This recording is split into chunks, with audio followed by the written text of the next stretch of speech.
Hello दोस्तों, हम CTET exam के लिए पर्यावरण अध्ययन से रिलेटेड प्रश्न लेकर आए हैं। जो आपके आने वाले सीटेट एग्ज़ाम में इस तरह के प्रश्न देखने को मिल सकता।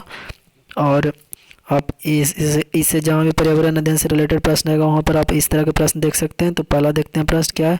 अम्ल वर्षा का वृहद प्रदूषक क्या है। तो जो अम्ल वर्षा होता है जिसमें बहुत सा ज़्यादा मात्रा में क्या होता है, अम्ल वर्षा हमारे लिए मतलब कि जैसे आप स्ट्रक्चर मोनूमेंट देखते होंगे जो ताजमहल, ये सब क्या होता है उसके कारण ख़राब हो जाता है अम्ल वर्षा के कारण। तो उसमें क्या मात्रा पाया जाता है, तो उसमें सल्फर डाइऑक्साइड पाया जाता है जो क्या करता है उसको इरोड करता है, मतलब कि जो उसके जो चमक को क्या करता है धुंधलापन बना देता है।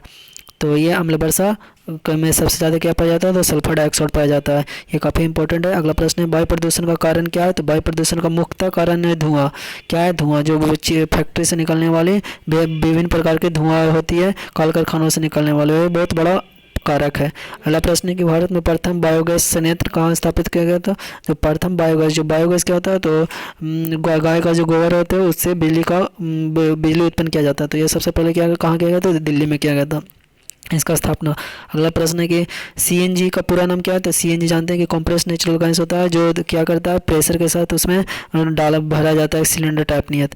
जो हम लोग के घर में आता है जो एलपीजी होता है, ये दूसरा होता है, उसमें क्या होता है कि नेचुरल उसको कंप्रेस्ड करके फॉर्म में भरा जाता है। अगला सौर सेल द्वारा किस ऊर्जा को विद्युत ऊर्जा में बदला जाता है। तो सौर सेल जानते हैं कि प्रकाश ऊर्जा को क्या करता है फोटो इलेक्ट्रिक वोल्ट से के कारण वह ऊर्जा में बना देता था। अगला प्रश्न है कि हवा में सर्वाधिक मात्रा में पाई जाने वाली गैस क्या है। तो हवा में सर्वाधिक मात्रा में जो हमारा गैस है वह नाइट्रोजन है। अगला जो प्रश्न है ऊर्जा का नवीकरण स्रोत क्या है। तो ऊर्जा का नवीकरण स्रोत पौधा है। क्या है, पौधा है। अगला जो प्रश्न ओजोन परत मिलती है। तो ओजोन परत कौन से लेयर में मिलती है। तो स्ट्रेटोस्फेयर में मिलती है। ये जो हमारा जो अर्थ है इसमें बहुत सा लेयर है। एक होता है ट्रोपोस्फेयर, स्ट्रेटोस्फेयर, एटमॉस्फेयर, ये सारे विभिन्न विभिन्न तरह के लेयर है। तो जो ओजोन जो मिलता है वह कहाँ मिलता है, स्ट्रेटोस्फेयर में मिलता है। अगला जो प्रश्न मानचित्र पढ़ने के लिए आवश्यक कौशल में शामिल होना चाहिए। तो स्थान के बारे में होना चाहिए, दूरी और दिशाओं की सापेक्ष स्थिति को समझने के बाद यानी मानचित्र वह व्यक्ति पढ़ सकता है जिसमें स्थान, दूरी एवं दिशाओं के सापेक्ष स्थिति को समझने की योग्यता। अगला प्रश्न टूटता तार उल्का क्या है। तो उल्का जो पृथ्वी के वायुमंडल में प्रवेश करते ही आग लग जाता है उसको बोलते हैं उल्का।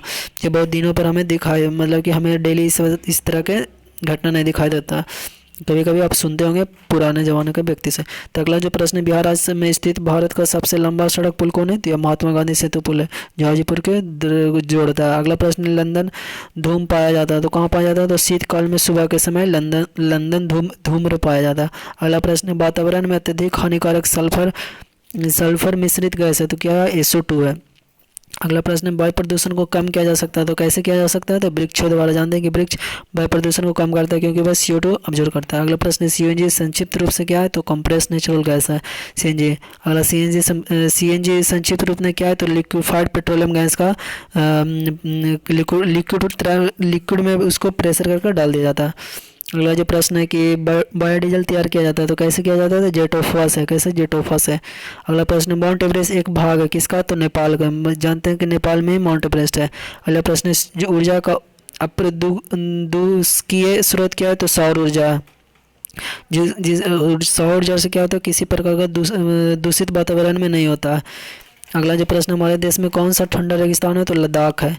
अगला प्रश्न हमारे देश में सबसे लंबा राष्ट्रीय मार्ग कौन है। तो NH7 है।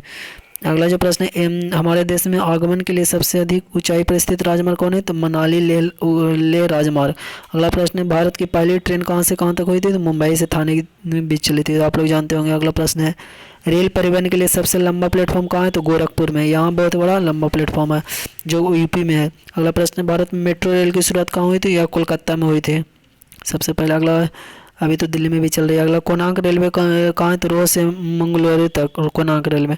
अगला प्रश्न मेट्रो का प्रचितम नेटवर्क भारत में कहाँ पर स्थापित है। तो यह कोलकाता में स्थापित है मेट्रो का प्रचितम नेटवर्क। अगला प्रश्न पर्वतीय क्षेत्रों में रेल परिवहन के लिए कौन सा गैस गेज प्रयोग किया जाता है। तो नैरो गेज को प्रयोग किया जाता है। अगला प्रश्न विश्व में सबसे लंबा रेलमार्ग कौन है। तो ट्रांस साइबेरियन रेलमार्ग, ये आप लोग जानते भी होंगे। अगला प्रश्न है मीनाम्बाकस अंतर्राष्ट्रीय हवाई स्थित है चेन्नई में। अगला है। अगला प्रश्न नाहवा से एक अंतर्राष्ट्रीय बंदरगाह स्थित है मुंबई में। नाहवा से अंतर्राष्ट्रीय बंदरगाह कहाँ स्थित है? तो मुंबई में। हालांकि इस पुर्तगाली यात्री ने यूरोप से भारत के लिए समुद्री मार्ग की खोज की तो वास्को डी गामा ने खोज की थी। अगला प्रश्न, जम्मू कश्मीर में पाए जाने वाला कोयला क्या है? तो एंथ्रासाइट है। कौन है? एंथ्रासाइट है। अगला, इतिहास में पहली परमाणु दुर्घटना कब हुई थी? तो 6 अगस्त 1945 को हुई थी। कब हुई थी? 6 अगस्त 1945 को। अगला प्रश्न, भूकंप की तरंगों को निरूपित करता तो किसमें क्या था? सिस्मोग्राफी में। इसमें सिस्मोग्राफ में। अगला, भारत के किस क्षेत्र का अधिकतम भूस्खलन की घटना होती है? तो कहाँ होती है? तो हिमालय में होती है। अगला प्रश्न, उत्पत्ति एवं प्रकृति के आधार पर आपदा को दो भाग कौन कौन सा है? तो प्राकृतिक आपदा और मानवीय आपदा। प्राकृतिक वजह नेचुरल थ्रू से होता है, इसमें किसी तरह की कोई मानव का हाथ नहीं होता, लेकिन मानवीय आपदा में मानव का हाथ होता है, जैसे पेड़ का कटाई करके बेमौसम हो जाना। अगला जो फुसफुसिया परमाणु आपदा किस देश का में घटित होता है? तो यह जापान में होता है। तो ये था आज का हमारा पर्यावरण से रिलेटेड प्रश्न। आपको अच्छा लगता है तो जरूर लाइक से सब्सक्राइब कीजिएगा। वीडियो देखने के लिए धन्यवाद।